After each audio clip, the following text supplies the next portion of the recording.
안녕하세요. 광교고입니다. 2023년도 이제 한 달 남았습니다. 국내외 주식시장을 좀 점검해 보면 제목이 한국 주식이냐 미국 주식이냐인데 결론은 역시 미국 주식입니다. 이건 하루 이틀 얘기한 건 아니고 오래전부터 그랬고 저도 이제 그렇게 주장을 했는데 최근에 이제 공매도 금지하면서 한국 시장이 조금 반등을 하긴 했지만 여전히 미국과 비해서는 이제 부진한 상황입니다. 작년에는 미국 시장도 많이 빠졌습니다. 작년에는 이제 한국 시장이 이제 코스피 기준으로 32.6% 빠졌고요. 폭락이죠, 이 정도면. 그 다음에 이제 미국도 다우존스가 10.3%, 나스닥이 35.4%가 빠졌습니다. 다우존스는 그런 대로 선방했다고 생각하지만 나스닥은 폭락이었죠. 이렇게 된 배경은 우크라이나 전쟁으로 물가가 급등하면서 이제 금리가 한국은 0.5에서 3.5%까지 상승했고요. 미국은 0%에서 5.5%까지 상승해가지고 현재도 5.5%를 수개월째 계속 유지하고 있습니다.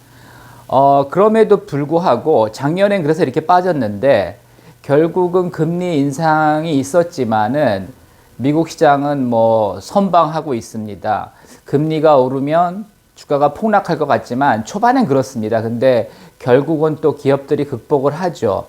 그리고 이제 미국 기업들이 다른 거는 미국의 우량 기업들은 거의 부채가 없기 때문에 오히려 현금이 더 많기 때문에 사실은 펀더멘탈 영향은 크지 않습니다. 물론 이제 금리가 오르면 소비도 위축되고 또 이제 아무래도 이제 투자 자산도 이제 줄어들기 때문에 주가가 올라가기는 어려운 상황이었는데 그럼에도 불구하고 올해 많이 회복됐습니다. 지금 이제 우리나라 코스피는 12.7%, 11월 말 기준입니다. 그래서 12.7% 상승해가지고 소폭 회복에 이제 그쳤죠. 이것도 사실은 10월 말 기준으로는 거의 제로였는데 11월에 이제 공매도 금지하면서 이제 반등을 한 겁니다. 반면에 미국은 상당히 많이 회복해가지고 거의 지금 다우존스 같은 경우는 전고점에 와 있습니다. 곧 또 역사적 신고가를 갱신할 수도 있는 그런 상황입니다. 올해 들어서 8.5% 올랐고요. 나스닥도 35.9% 올랐습니다. 특히 애플이나 마이크로소프트나 엔비디아 같이 이제 미국을 대표하는 주식들이죠. 요거는 이제 다우존스에도 포함되고, 나스닥엔 당연히 포함되는 이제 그런 종목들이죠. 신고가를 갱신하고 있습니다. 특히 이제 필라델피아 반도체 지수는 47.1% 올라가지고, 하여튼 굉장히 많이 올랐고요. 그건 이제 엔비디아 영향이 큽니다. 엔비디아가 금년에만 한 200% 이상 올랐거든요. 하여튼 어쨌든 미국 시장은 금리가 이렇게 많이 올랐는데도 불구하고 신고가를 갱신하는 종목도 있고 지수 자체도 지금 전고점 가까이에 와 있습니다. 이렇게 미국 주식은 탄탄하다는 거죠. 금리가 비록 이렇게 오르고 우크라이나 전쟁에 이스라엘 전쟁까지 벌어졌는데도 불구하고 이렇게 탄탄하게 잘 올라가고 있다는 겁니다. 그래서 제가 틈틈이 여러 번 말씀드렸는데 사실 한국에서 주식하기 되게 어렵고요. 가능하면 미국 주식 투자하는 게 좋습니다. 그렇다고 미국이 영원한 건 아닙니다. 미국도 사실 요즘 문제가 많이 생기고 있는 건 사실입니다. 그래서 미국이 언제까지나 이렇게 계속 올라갈 거라고 생각하지는 않습니다. 하지만 당분간은 미국밖에 그래도 이제 믿고 투자할 수 있는 데가 없다고 생각합니다. 요즘 미국 국채, 원래 이제 미국 국채는 리스크 프리 레이트 그래가지고 위험이 없는 자산으로 이제 교과서에는 가르치는데 요즘 들어서 이제 그런 가정도 흔들리고 있죠. 그럼에도 불구하고 당분간은 미국 주식, 미국 국채 이런 거 이게 가장 유망한 투자 자산이라고 생각을 합니다. 그래서 결론은 한국 주식보다 미국 주식이고요.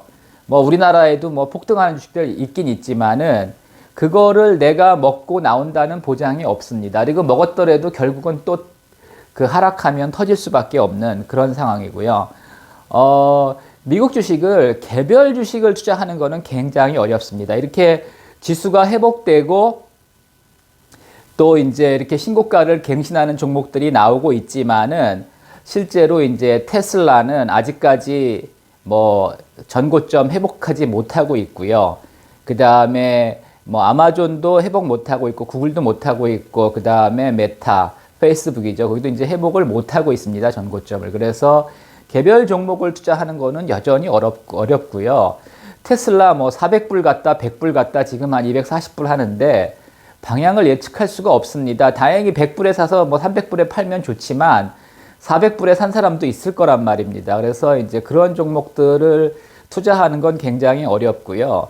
특히 이제 한국에서 미국에서 어떻게 돌아가는지 정확하게 알기가 어렵습니다. 한국 주식도 참 알기가 어려운데 그 미국 주식이 어떻게 돌아가는지 국내에서 정확히 판단하기 어렵기 때문에 그 가능하면 ETF를 투자하시는 게 좋고요.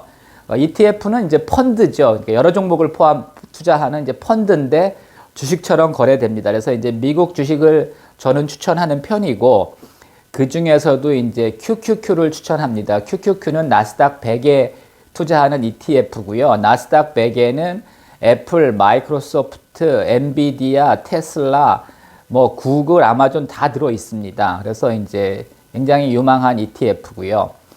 그 다음에 이제 SOXX, 이거는 이제 필라델피아 반도체 지수를 추종하는 ETF인데 이 안에는 뭐 엔비디아, 그 다음에 브로드컴, 하여튼 미국을 대표하는 반도체 주식들이 다 들어있죠. 그래서 이것도 이제 유망하게 봅니다. 그리고 저는 이제 실질적으로는 제가 이제 가지고 있는 미국 주식은 요거 3개입니다.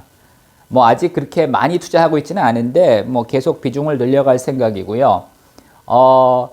QQQ가 이제 나스닥 100에 투자하는데 QQQ를 이제 3배로 그 하는 레버리지 그 ETF입니다. 그래서 이제 QQQ가 1% 오르면 이건 3% 오르고 이게 3% 오르면 이건 9% 오르는 거죠.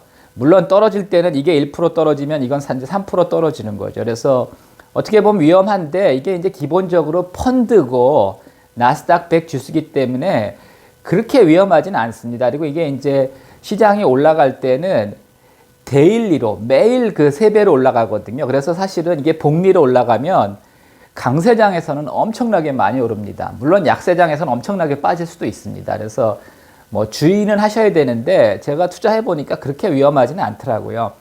주식을 너무 안정적인 것만 투자하면은 주식은 어차피 리스크가 있습니다. 근데 이제 예를 들어 S&P 500 같은 거 투자하면 그건 S&P 500 종목이 다 올라야 올라가는 거죠. 그래서 굉장히 지루합니다. 그래서 올라갈 때도 잘 안 올라가고 떨어질 때도 뭐 잘 떨어지진 않지만 크게 수익 내기가 어렵습니다. 그래서 주식은 약간 좀 다이나믹하고 이렇게 탄력적인 주식을 투자하는 게 먹을 때 먹고 빠질 때 빠져야지. 이거 이제 S&P 500 같은 걸 투자하면 먹은 게 없어서 팔기도 어렵고 또 이제 조금 빠져도 또 잘 안 팔고 이제 이렇게 돼가지고 사실은 액션을 잘 못하거든요. 물론 이제 안정적으로 뭐 5 내지 10% 수익은 뭐 가능할 겁니다. 근데 하여튼 제가 투자해 보니까 이렇게 이제 레버리지 펀드가 어차피 펀드기 때문에 개별 종목이 아니기 때문에 그렇게 위험하지는 않은 것 같습니다. 그래서 저는 이제 TQQQ 그 다음에 SOXX에 이제 3배 레버리지인 SOXL 투자하고 있습니다.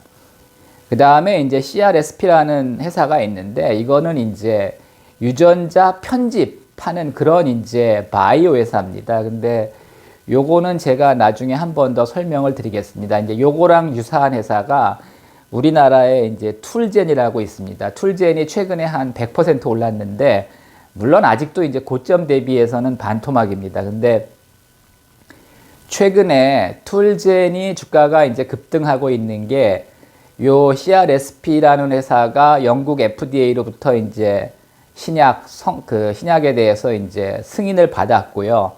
다음 주에 아마 미국 FDA의 승인을 받을 거고 내년 3월에 아마 그 유럽의 EU FDA의 승인을 받을 것 같습니다. 그래서 요게 사실은 이제 좀 주목을 받으면서 오히려 이것보다 툴젠이 더 많이 올랐는데 하여튼 뭐 요 얘기는 다음에 또 해드리도록 하겠습니다. 참고하시기 바랍니다.